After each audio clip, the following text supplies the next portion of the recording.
Greetings, ladies and gentlemen, and welcome to this narration of the web series Humans Don't Make Good Familiars. If you're new to the series, there is a playlist listed down below in the description. And as always, I hope that you enjoy. Chapter 23. Jake's Point of View. Have you ever heard the sound a log makes when it explodes into splinters? It starts with a bit of a creaking, then shifts into a tear, and finally it cracks like a bolt of lightning. Of course, it all happens in a split second. So unless you hear it multiple times, you aren't going to notice all of this. Halfway through our day's training, I must have heard it 100 times. You need to predict where the targets will be, not shoot where they are, Lieutenant Datu told me after I missed another shot. Yeah, I wasn't the one making the logs explode. Most of that was Odin's. He was a crack shot, as it turned out. We were firing spells at wooden dummies flying around in the air, each moving around quickly and seemingly random.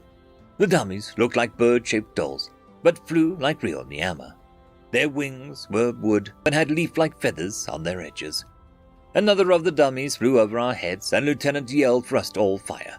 Some of them started their chants. Others, like Suma, simply fired off simple fire spells.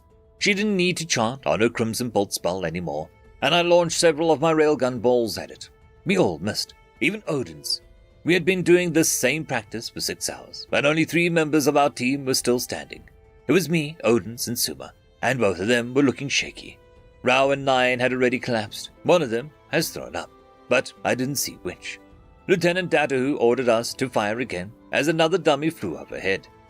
Odin's and I fired off our shots, but Suma fell over. She had managed to create a small flicker of flame, but it went out just as she collapsed too. She moaned. And that's another one down, the lieutenant said. You okay? I asked her over our private connection. She didn't answer.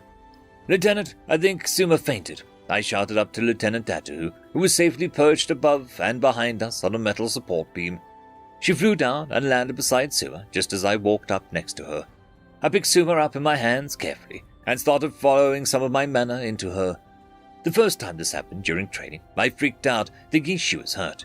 But this was the 6th time now, so I knew what to do. She was overextended herself and used too much mana trying to keep up with us. I admire her perseverance, but not her foolishness. She's the team healer. She doesn't need to push herself this hard during battle exercises.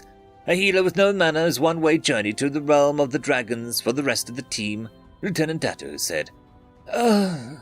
What happened? Suma groaned and asked when she started waking up. He passed out again, I told her. Don't use any heating for a while. I put my mana into you to wake you up. She nodded her head, but didn't move beyond that.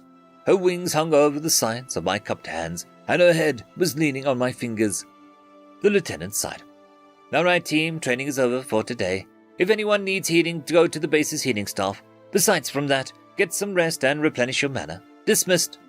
With that, the lieutenant flew off, leaving the team there. I felt fairly okay, a bit hungry, but fine otherwise. The rest of the team, however, they were all in a similar state, if not worse, as Suma. Odin's looked like he had just been kicked and was about to fall over. He was swaying side to side, breathing heavily, and with drooping eyes, Rao was splayed out on the floor, face down, but his eyes wide as if he had just seen a ghost. His breathing was ragged and fast. Who, after looking closer, I found was the one who threw up, was lying on his side. The one wing tucked in, and the other lying flat, like someone who had fallen asleep with the arm might pose. He was out cold, too, actually. Still holding Suma, I walked over to Nine and flowed some of my mana into him, too. After a second, his eyes opened, and he looked very confused. Did I pass out? He asked. Yeah, I said. Am I dead? Nah. But don't use any magic for a while, okay? I gave you some of my mana to help you wake up. You might kill someone or something, I told him. He just kind of groaned and laid his head back down before closing his eyes again. It took a while, but one by one they all woke up and were moving again, however reluctantly. I feel like I was mauled by a borag, Odin said. Jake, is your mana supposed to make me feel tingly? Yes, Jake's mana does have that effect. It should pass once you get it out of your body completely, Suma answered well. It may also cause some feelings of nausea, so try not to fly too high. I was already nauseated. I won't be able to tell. What am I? Antibiotics, I joked. No one laughed. Either they didn't get it, or they were all too tired. Yeah, that's probably why. Anyway, I need to go to my magic classes. How are you still moving, Jake? No, how do you still have mana? Odin's asked. Jake's mana reserves are enormous. He'll be fine, Suma said. Have you ever had it measured? Ro asked. Deja vu, I said quietly, feeling like I have this conversation before. His life force is 500 Kalma and about 60 Dalma, Suma said. There was a moment of silence. So, I'm gonna go, I said, and started walking away. How? What? Someone shouted, but I didn't look back. Good luck explaining that, I said to Suma over our private connection, and went to my classes. After I got to class, late by the way, thanks to having to help everyone recover, the instructor had me do control and precision exercises for over an hour to make up for it. Jake, the instructor said from his perch, as I was finishing the last of the session's training. I think this will be the last of our private sessions. Why? Why? I asked, and stopped what I was doing. My mana dissipated into the air. You have as much control as the average Niema now, and you haven't made any more progress since reaching that point. No matter what method you use or what technique you learn, you can't seem to improve beyond this point. I think it may be due to the fact that you are not a Niema, or maybe it has more to do with the sheer amount of mana at your disposal. But I do not think your control will improve any more than it is now, he said. But I need to keep up with the rest of my team, I pointed out. I would argue that you are already as powerful, if not more so, than them, just due to your unique magic and raw power. I will inform your captain, lieutenant, and the major of your progress myself. I didn't know what to think or how to feel. A part of me was glad that I was done with the lessons, and that I had grown enough to not hold back my team. But I also wanted to keep them up, and learn as much as I could. Thank you, sir. Jake, it was truly a pleasure having you as a student. With that, my instructor spread his wings and bowed slightly before standing back up. After leaving the training room, I went to the team's quarters and told them the good news. I walked down the tall stone halls, the vines seemingly everywhere, and heard the sounds of laughter.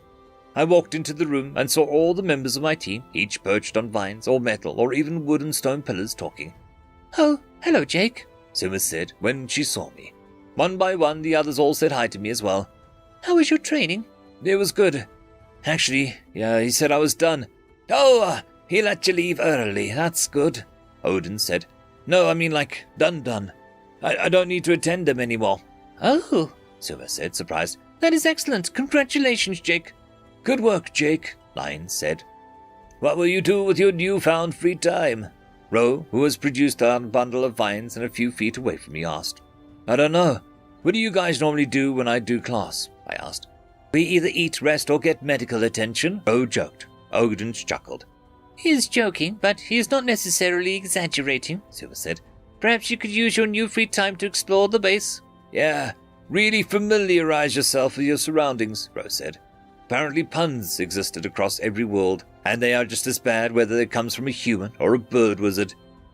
But jokes aside, Odin's interrupted, and Ro snickered in his own pun. It is a decent idea. That will have to wait. We are leaving for the capital tomorrow, Suma interjected. I sighed. I'd nearly forgotten. Right. Well then, maybe you should go to sleep early tonight. You'll be traveling for several days, correct? Line asked. At least, Odin's answered. He was from the capital and made the journey himself when they first came to the base. It took me 4 days. Yeah, but Suma isn't as slow as us, Rose said. He and Odin's traveled together. They had known each other for a long time. That's true. Suma is the fastest member of our team, excluding the lieutenant. How long will we be there? I asked. I do not know, Suma answered. It could be days or weeks. It'll depend on how long the royal court wishes to question us. I shook my head. This was not going to be fun. End of story. I would quickly like to thank the T5 channel members and Patreons. Casper Arnholtz, Cam Maxwell, Lord Azrakal, It's Difficult to Pronounce, Dragzoon WRE, Holly's Sister, Arcadian. Thank you very much.